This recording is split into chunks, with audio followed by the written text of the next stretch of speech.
Bab 696 membual. Mendengar hal ini, Adit tampak semakin angkuh dan meremehkan Valentino. Jika kamu hebat, kamu juga harus memiliki kartu keanggotaan 5 tahun dan menunjukkannya. Jangankan anggota staf biasa, bahkan jika bos pusat kebugaran Stapleton ada di sini, dia pasti akan menghormati dirinya. Karena dia memiliki kartu keanggotaan 5 tahun di sini, maka identitasnya tidak bisa dibandingkan dengan Valentino yang bukan anggota. Lagi pula, di dunia ini sama sekali tidak ada orang kaya yang bodoh dan tidak berguna. Valentino menggelengkan kepalanya, menghela napas dan berkata, "Aku tidak ingin membuat masalah. Aku hanya ingin bertemu bos kalian." "Maaf, saya tidak bisa mengurus hal itu." Staf itu menjawab tanpa ragu. "Tunggu sebentar." Adit tersenyum dan melambaikan tangannya untuk menghentikan staf itu. "Ada apa, Kak Adit?" Saat menghadapi Adit, staf itu segera mengubah sikapnya. "Biarkan dia masuk. Jika dia bisa melakukan bench press dan memecahkan rekorku, aku akan membantunya bertemu bosmu." Adit menunjuk ke peralatan olahraga di sebelahnya dan berkata sambil mencibir. Meskipun dia tidak mengenal pemilik pusat kebugaran Stapleton, sebagai anggota senior, dia bisa meminta staf memperkenalkannya. Para staf tidak akan menolaknya, bukan? Yang paling penting adalah menganiaya tubuh kurus Valentino. Benar saja, staf segera mengangguk dan menyetujuinya. Saat mendengar hal ini, pria dan wanita yang sedang berolahraga berkumpul satu demi satu. Orang-orang di lingkup olahraga sangat memperhatikan hal ini. Sekarang Valentino dan Adit bertaruh, itu membuat semua orang sangat tertarik. "Baiklah, Tuan, karena Anda bersikeras untuk menemui bos kami, maka lakukan apa yang dikatakan Kak Adit. Jika Anda bisa melakukannya, aku akan membantu Anda menelpon bos. Bos kami sendiri juga sangat menyukai olahraga, jadi dia akan memiliki kesan yang baik pada anggota yang kuat." Staf itu mencibir. Valentino melihat peralatan bench press di sebelah Adit, lalu memikirkannya sejenak dan langsung berjalan ke arah bench press itu. Namun, sebelum Valentino berbaring, Adit mengulurkan tangan untuk menghentikan Valentino. "Apa? Kamu pikir aku ingin membantumu dengan gratis? Jika kamu bisa melakukannya, aku akan membantumu. Jika kamu tidak bisa melakukannya, apa kamu bisa pergi begitu saja? Tidak ada yang namanya makan siang gratis," ucap Adit sambil tersenyum dan memandang Valentino. "Bicaralah," kata Valentino dengan santai. "Jika kamu bisa memecahkan rekorku, aku akan membantumu bertemu bos mereka. Namun, jika kamu tidak bisa memecahkan rekorku, kamu harus pergi ke pintu perusahaan kami dan berteriak 3 kali bahwa kamu adalah pecundang." Ada sedikit tatapan sinis di mata Adit. Sebelum Valentino sempat berbicara, dia melanjutkan. "Apa kamu berani? Berapa rekormu?" tanya Valentino dengan tenang. "Kenapa? Kamu takut? Kalau kamu takut, menyerah saja." Adit terkekeh. "Rekor bench press Kak Adit adalah 100 kg. Staf menatap Valentino yang ada di dekatnya dengan serius.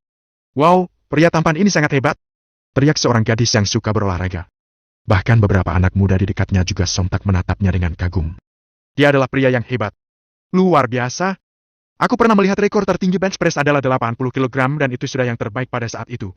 Rekor bench press 100 kg tentu saja tidak bisa mereka capai. Dimanapun mereka pergi, orang yang mencapai rekor tersebut akan menjadi dewa olahraga, yang dikenal sebagai Titan Otot." Mendengarkan pujian dari pelanggan olahraga di sekitarnya, Adit bahkan menjadi lebih bangga. Dia bekerja sangat keras untuk tetap bugar hanya demi memiliki bentuk tubuh yang bagus dan menarik perhatian para gadis. Sekarang dia dipuji oleh beberapa gadis yang suka olahraga di sebelahnya. Tentu saja dia tidak bisa menahan perasaan gembira di hatinya. 100 kg? Itu rekor yang kecil. Ototmu ini dibentuk dengan meminum susu pembentuk otot, kan? Tiba-tiba, Valentino berkata dengan santai. Kata-katanya itu langsung menghentikan pujian orang-orang di sekitarnya. Kesombongan di wajah Adit langsung menghilang dalam sekejap. 100 kg. Hanya. Setelah tersadar, semua orang berpikir bahwa Valentino ini tidak terlalu berotot tetapi sangat sombong. Dengan tubuh kurus seperti ini, mungkin dia bahkan tidak bisa menahan bench press seberat 40 kg. Akan tetapi dia sangat sombong. Namun, Valentino sudah berbaring di bangku bench press sebelum mereka sempat berbicara. "Ingat apa yang kamu katakan?" Valentino melirik Adit, lalu menoleh untuk melihat staf. "Tambah bebannya." "Tambah? Tambah berapa?" Staf sedikit bingung. "Tepat di atas rekor tertingginya, 2 kali lipat," kata Valentino dengan enteng. "Apa? Sial. Dia sedang membual. Cari mati dia." Rekor tertinggi Adit adalah 100 kg, bukankah 2 kali lipat dari rekornya adalah 200 kg? Pria ini hanya membual. 200 kg sudah melebihi rekor seluruh anggota olahraga, kan? Aku telah berada di sini selama 5 atau 6 tahun. Aku belum pernah melihat orang di sini yang bisa mencapai 200 kg. Apa itu masih perlu dikatakan? 200 kg adalah rekor atlet profesional. Bahkan di antara atlet profesional, 200 kg adalah level yang sangat tinggi. Ini menurut data resmi. Saat ini, Valentino menarik banyak keraguan dari semua orang. "Wanao, apa kamu sedang pura-pura? Kamu pikir kamu bisa melakukannya dengan mengandalkan tubuhmu yang tidak berguna ini?" Adit bereaksi dan langsung menunjuk Valentino. "Jangan banyak bicara, sebaiknya rekormu tidak lebih kecil dari pecundang ini atau kamu akan mempermalukan dirimu sendiri." Kata-kata Valentino membuat Adit sontak terdiam. Staff terdiam sejenak, lalu berkata, "Tuan, ini bukan lelucon. Tubuh Anda. Lagi pula, ini adalah tempat mereka. Jika Valentino gagal mengangkat beban dan melukai tubuhnya sendiri, tempat ini juga harus bertanggung jawab. Pada saat itu, sebagai anggota staf, dia pasti juga akan dimintai pertanggungjawaban. Tambah bebannya. Hal ini tidak ada hubungannya dengan kalian." Valentino sedikit mengernyit. "Baiklah, aku yang akan menambahkannya untukmu." Adit langsung bertindak sendiri, mengambil dumbbell dan memasangnya di tuas. Tidak lama kemudian, bench press seberat 200 kg sudah terpasang. Lebih dari 10 pria dan wanita, termasuk Adit dan anggota staf, berkumpul untuk menonton. Namun, mereka tetap menjaga jarak. Jika Valentino gagal mengangkat bench press, tidak masalah. Dia sendiri yang ingin bunuh diri, tetapi jangan sampai menyakiti mereka. Saat semua orang menyaksikannya, Valentino mengulurkan tangannya perlahan dan memegang bench press dengan kedua tangannya. Ya ampun, apa dia bahkan tidak perlu melakukan pemanasan? Seorang gadis yang suka olahraga bergumam tanpa sadar. Apa kalian tidak bisa melihatnya? Dia sedang pura-pura. Seberapa kuat tubuhnya hingga bisa mengangkat beban seberat 200 kg? Jika dia bisa melakukannya, aku akan segera menjadi pacarnya. 200 kg? Omong kosong. Tidak ada yang percaya bahwa Valentino bisa mengangkat beban seberat 200 kg. Valentino menarik napas, lalu menahan napas, kemudian perlahan mengepalkan kedua tangannya di pegangan bench press dengan erat dan mulai mengerahkan kekuatannya. Kerak! Pegangan bench press yang ada di tangan Valentino perlahan terangkat ke atas. Apa? Tangan Adit memegang gelas dengan gemetar dan menjatuhkannya ke lantai dengan bunyi yang keras. Bab 697 Penghinaan. Mata semua orang langsung melotot lebar dan menatap Valentino dengan bengung. 200 kg. Berat barbel ini 200 kg, loh. Berat ini jauh melampaui jumlah berat badan dua orang dewasa. Barbel seberat 200 kg itu diangkat begitu saja oleh Valentino. Kalau bukan dilihat dengan mata kepala sendiri, mereka tidak akan percaya bahwa hal ini bisa dilakukan oleh orang biasa. Namun, Valentino yang merupakan orang biasa ini berhasil melakukannya di hadapan mereka semua. Valentino mengangkat barbel 200 kg itu hingga paling tinggi dengan gampang, lalu diturunkan secara perlahan. Setelah tubuhnya terbiasa dengan berat ini, gerakan Valentino semakin gesit dan cepat. Dia mengangkat barbel itu beberapa kali lagi. Tampang Valentino yang terlihat santai itu bagaikan sedang mengangkat bench press tanpa barbel. Kalau bukan Adit sendiri yang menambahkan beratnya, dia sudah curiga apakah mungkin barbelnya palsu. Setelah mengangkat barbel itu 7 hingga 8 kali, Valentino meletakkan peralatan bench press lalu berdiri perlahan. Muka Valentino sama sekali tidak terlihat merah, napasnya juga tidak terengah-engah. Dia tampak biasa saja dan tidak terlihat kelelahan. Semua orang terpana. Sepertinya ini belum mencapai batas maksimal Valentino. Kalau tidak, dia tidak akan sesantai ini. Kalau begitu, berapa sebenarnya batas maksimal Valentino? Di dalam negeri, batas maksimal berat bench press untuk pria adalah 260 kg. Rekor ini masih dipegang oleh atlet nasional yang bernama Dono Marianto. Dia adalah seorang pria kekar bertenaga super. Atlet ini mendapat julukan sebagai lengan terkuat. Namun, Valentino hanyalah orang biasa, tubuhnya bahkan tidak bisa dibilang kekar. Bagaimana dia bisa mengangkat barbel seberat itu? Ya ampun, keren sekali. Ini baru namanya laki-laki sejati. Mata para wanita yang suka olahraga langsung berbinar ketika melihat Valentino. Bahkan ada beberapa wanita yang terus menatap tubuh Valentino. Ada rasa berbeda yang tumbuh di dalam hati mereka. Kaki wanita yang sebelumnya berkata akan menjadi pacar Valentino kalau Valentino berhasil mengangkat barbel itu mengalami kejang-kejang. Kamu? Adit menatap Valentino dengan heran. Kamu sepertinya lebih payah dari aku, seorang tak berguna ini. Bahkan masih kalah dibanding dengan ujung jari kakiku. Valentino melirik Adit dengan sinis. Valentino memang seorang sampah tak berguna, tapi Adit yang merupakan tokoh terkemuka di dunia kebugaran ini bahkan kalah dari seorang sampah tak berguna. Meskipun Valentino adalah sampah tak berguna, dia adalah sampah tak berguna yang berdiri di atas kepala semua orang. Karyawan pusat kebugaran itu hanya bisa berdiri bengong, Adit juga tidak berbicara. Bahkan seluruh pusat kebugaran itu sunyi senyap. Sekarang, saatnya kalian menepati janji taruhan kita sebelumnya. Aku ingin bertemu bos kalian. Valentino membalikkan badannya perlahan sambil menatap karyawan pusat kebugaran. Karyawan pusat kebugaran itu terpaku. Mana mungkin dia punya nomor telepon bos? Presdir Danu orang yang sangat misterius, untuk bertemu dengannya saja susah. Bagaimana mungkin dia bisa punya nomor telepon pribadi Presdir Danu? Bertemu kepalamu. Kamu adalah seorang sampah tak berguna. Kamu pasti menggunakan doping, kan? Bola mata Adit berputar dengan gelisah. Dia masih belum bisa menerima kenyataan ini. Dalam hatinya, Valentino hanyalah orang miskin yang mengendarai sebuah VW Centene bobrok. Tidak hanya tidak punya uang dan kekuasaan, badan Valentino juga tidak sekekar dia. Valentino malah bisa bench press 200 kg. Selain memakan obat untuk meningkatkan stamina, Adit tidak bisa memikirkan alasan lain. Hal seperti ini sering terjadi di dunia olahraga, setiap tahun selalu ada olahragawan yang ketahuan menggunakan doping. Alis Valentino sedikit mengernyit ketika mendengar kata-kata Adit, sorot matanya langsung menjadi dingin. Sedangkan para pelanggan pria dan wanita yang ada di sekitar, ada yang percaya, ada juga yang merasa Adit bermain curang. Kamu mau main curang, ya? Valentino memicingkan matanya.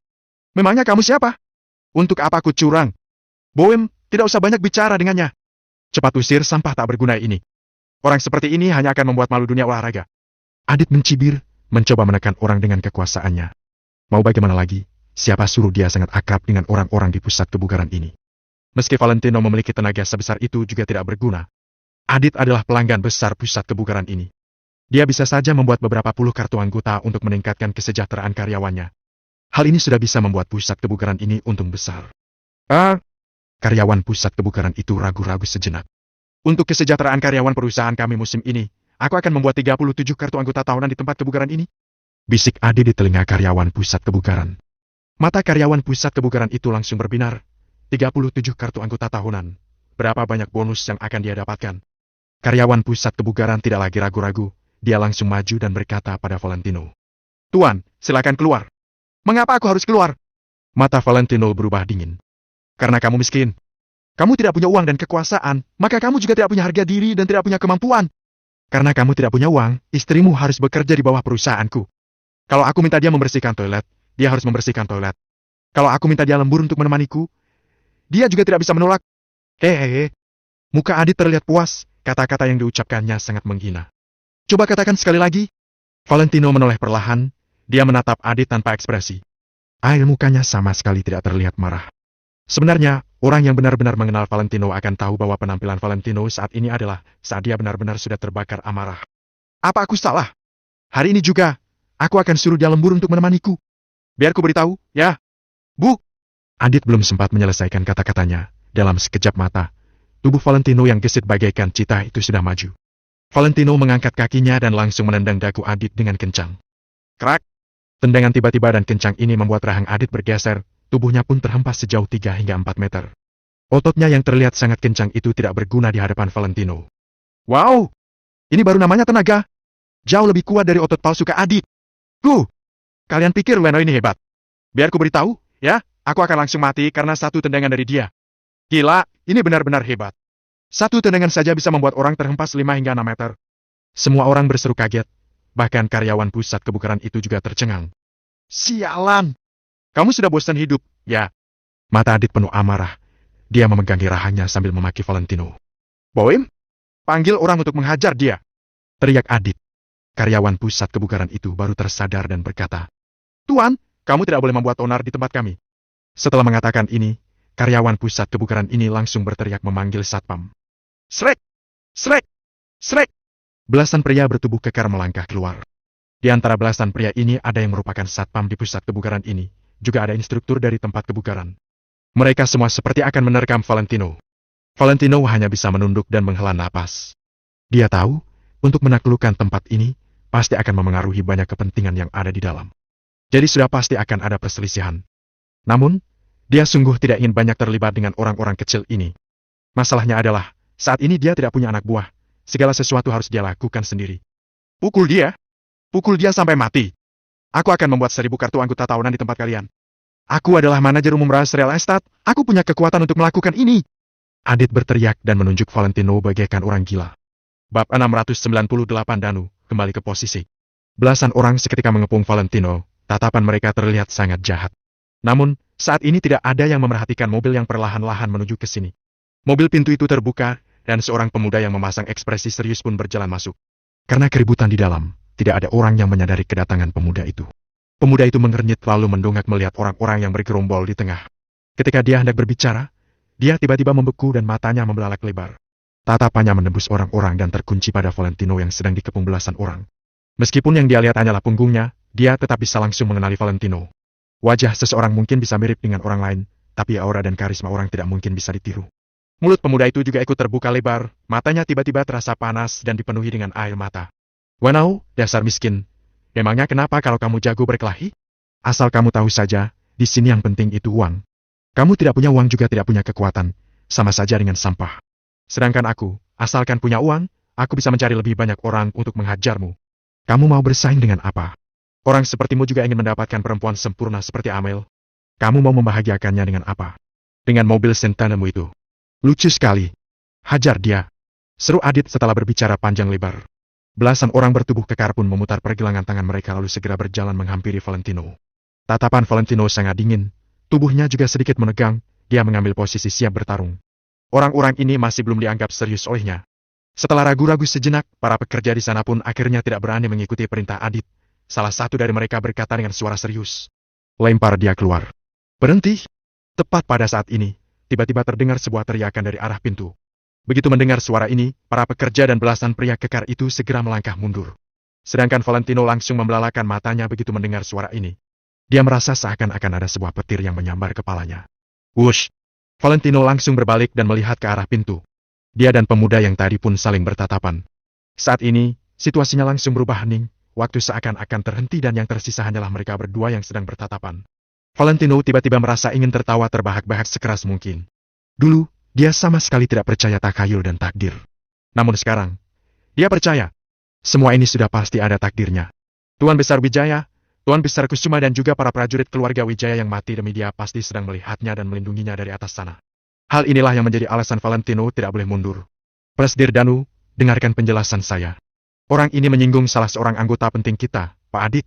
Dia juga terus membuat keributan di pusat kebugaran kita. Ucapan pekerja ini pun langsung menarik Danu keluar dari lamunannya. Detik berikutnya, Danu langsung berjalan menghampiri Valentino. Presdir Danu, bocah ini bahkan memukul anggota penting kita, Anda harus memberinya pelajaran. Pekerja tadi mengikuti Danu dari samping dan terus berbicara. Sedangkan Adit pun mencibir. Dia percaya bahwa pemilik pusat kebugaran ini pasti akan mengusir Valentino demi dirinya. Dia masih percaya dengan keyakinannya bahwa di dunia ini tidak akan ada orang bodoh yang tidak mau uang. Presdir Danu, Pak Adit bahkan bilang asalkan kita membantunya menghajar orang ini, dia akan membayar iuran anggota selama 1000 tahun. Danu tetap melangkah maju, sedangkan pekerja tadi terus mengikutinya sambil mengadu kepada Danu dan melihat ke arah Valentino dengan tatapan arogan.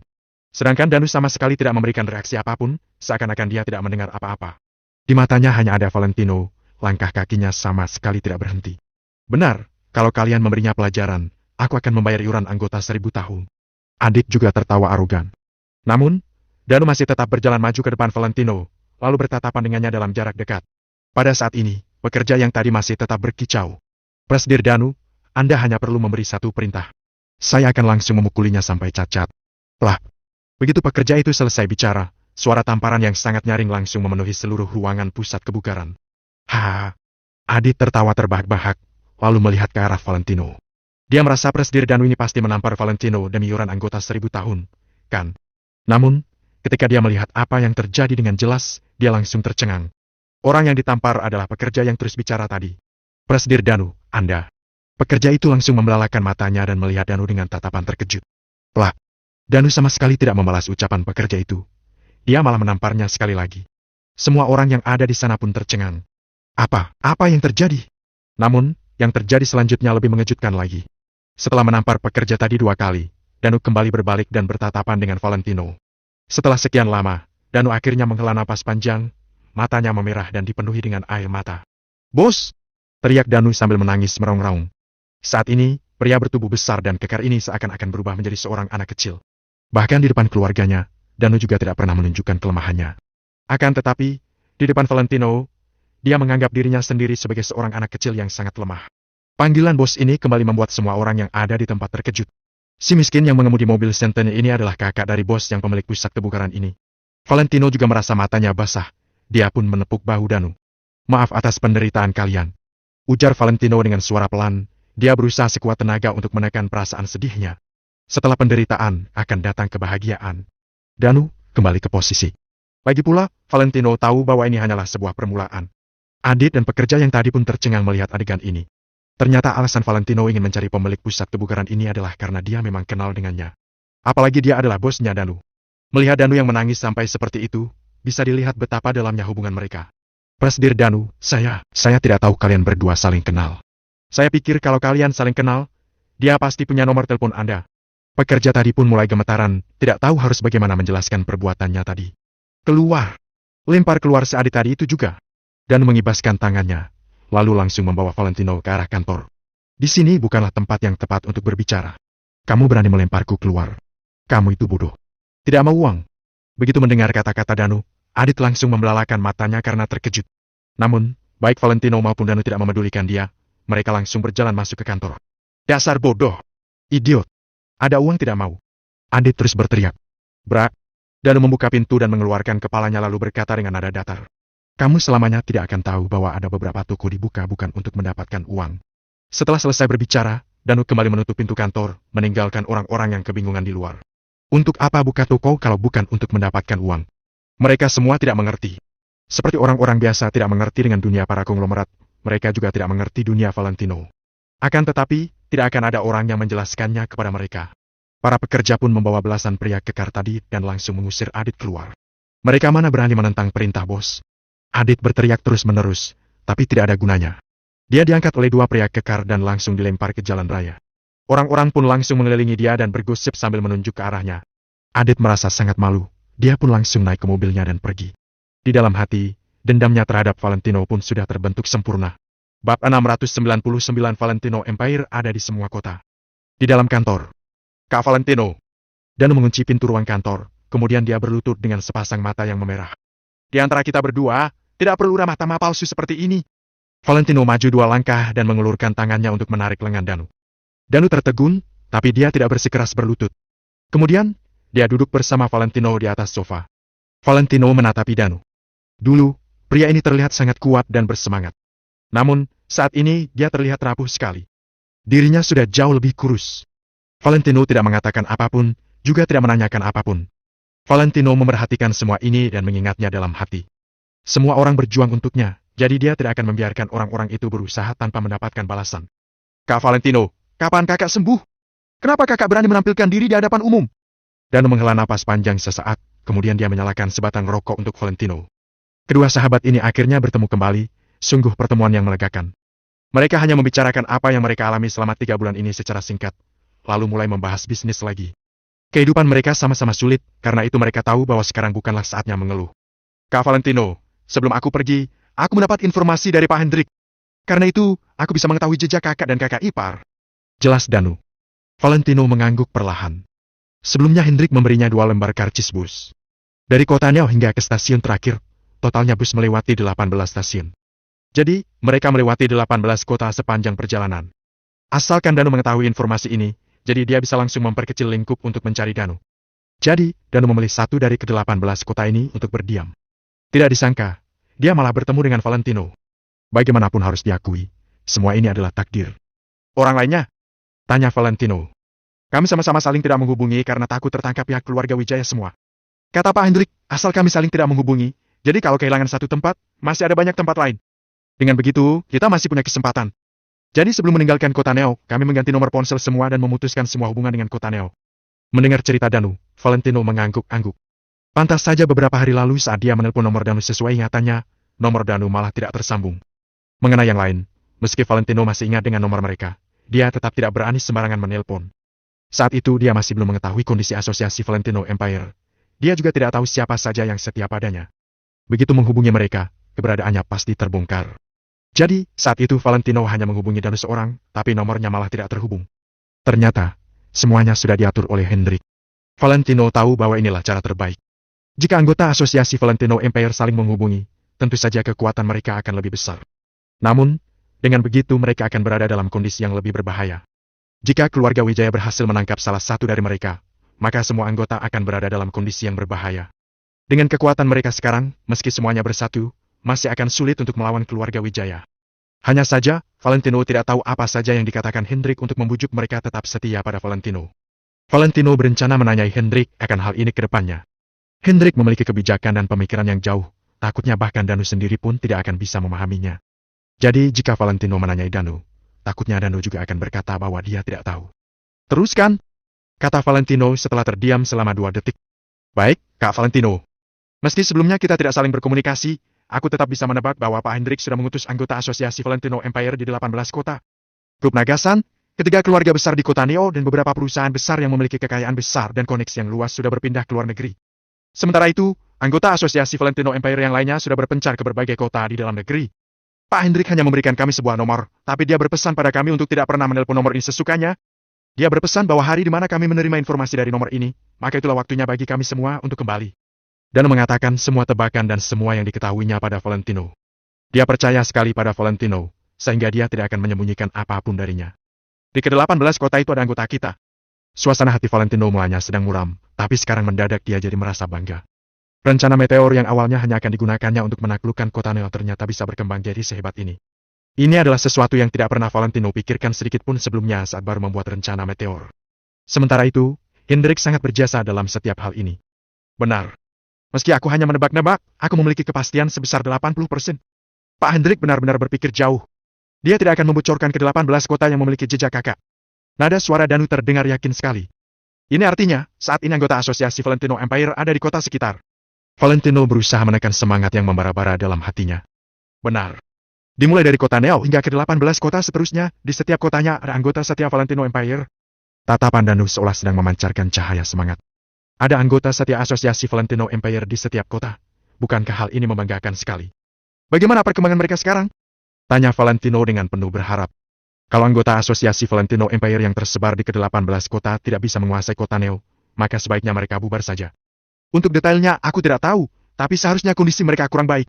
Karena kami semua pergi hanya dengan membawa sedikit uang, selain itu kami juga sudah berganti identitas lain. Ini sama saja artinya dengan memulai ulang semuanya. Sejujurnya, waktu 3 bulan ini terasa panjang sekali. Kalau ingin benar-benar berkembang, rasanya benar-benar sulit. Yang memainkan posisi penting adalah Pak Hendrik. Kalau waktunya tiba, Pak Hendrik pasti akan memberitahu kami. Selama beberapa bulan ini, Danu juga sudah jauh lebih berkembang. Dia bisa menganalisis segala sesuatu dengan rasional. Valentino mengangguk perlahan, dia sedang berusaha menekan semangatnya. Jika diumpamakan dengan bagian tubuh manusia, Hendrik adalah pusat otak. Dia yang mengontrol seluruh asosiasi Valentino Empire. Dari pusat otak ini, terdapat benang yang jumlahnya tidak terhitung yang tersebar ke berbagai tempat. Asal pusat itu dinyalakan, maka semua benang itu akan ditarik kembali dan berkumpul bersama, lalu menghasilkan kekuatan yang sangat besar. Sementara itu, orang yang bisa mengaktifkan tombol ini hanya Valentino seorang. Namun, sekarang bukanlah saat yang tepat. Entah hasil seperti apa yang baru bisa sepadan dengan penderitaan yang telah kalian alami. Setelah terdiam selama beberapa detik, mendadak Valentino menghela napas panjang. Kak Valentino, aku yakin hasilnya pasti akan membuat kita semua puas. Kekuatan iman benar-benar sangat hebat. Tatapan Danu terlihat yakin sekali. Kita berharap sajalah. Apa kamu mengetahui kondisi kota Vero? Tanya Valentino. Danu tertawa. Dia tahu, Valentino tidak akan rela kesepian seorang diri. Karena memang ada orang-orang tertentu yang memang terlahir sebagai pemenang. Mereka memang terlahir untuk berdiri di puncak orang lainnya. Kota Vero akan berada dalam genggaman Valentino dan menjadi batu pijakannya. Jadi, sejak awal dia sudah melakukan persiapan yang matang untuk hal-hal ini. Segalanya hanya dipersiapkan untuk saat-saat seperti ini. Bab 700 khawatir rencana besar gagal. Kak Valentino, sekarang aku tidak tahu apakah aku sedang diawasi orang atau tidak, jadi kita tidak boleh berhubungan terlalu lama. Mengenai kondisi kota Vero, aku akan mempersiapkan sebuah dokumen dan akan kukirim ke ponsel kakak. Kata Danu dengan suara yang dikecilkan. Valentino mengangguk perlahan. Inilah yang terbaik. Selain itu, kedepannya kalau ada yang ingin Kak Valentino ketahui, kakak bisa katakan padaku kapanpun juga. Aku sudah mengembangkan sebuah jaringan intelijen di kota Vero, hanya kugunakan untuk mengumpulkan informasi, tidak kugunakan untuk hal-hal lain. Untuk masalah keamanan, kakak tenang saja. Bahkan, orang-orang yang bertugas mengumpulkan semua informasi itu juga tidak mengetahui alasan mengapa mereka harus melakukan hal tersebut. Lagi-lagi Danu membawakan kejutan untuk Valentino. Tadi sangka ternyata dia memiliki jaringan intelijen. Asalkan mengetahui kondisi musuh dan kondisi pihak sendiri sedalam-dalamnya, maka mereka tidak akan kalah dalam pertempuran ini. Jadi, sudah pasti bahwa informasi adalah hal yang sangat penting. Baik. Valentino mengangguk-angguk. Selain itu, Kak Valentino, apa perlu kita memanggil Kasman dan yang lain untuk kembali ke posisi? Tanya Danu dengan pelan setelah sempat tertegun sejenak. Valentino agak kaget, kemudian dia segera bertanya. Kamu bisa menghubungi Kasman dan yang lain? Kak Kasman yang berusaha menghubungiku, seharusnya Pak Hendrik yang memberi informasi padanya. Mereka juga sedang mencari kakak. Jelas Danu. Valentino terdiam selama 2 detik, tapi kemudian dia menepuk tangannya. Gawat! Seharusnya kita tidak boleh berhubungan dengan mereka. Kenapa? Danu tertegun. Ada sebuah chip elektronik yang ditanam dalam tubuh setiap prajurit keluarga Wijaya. Tidak hanya berisi semua informasi, tapi chip itu juga memiliki fitur untuk melacak lokasi mereka. Mereka sudah berpisah dengan keluarga Wijaya, jadi mereka pasti akan diawasi dengan pelacak.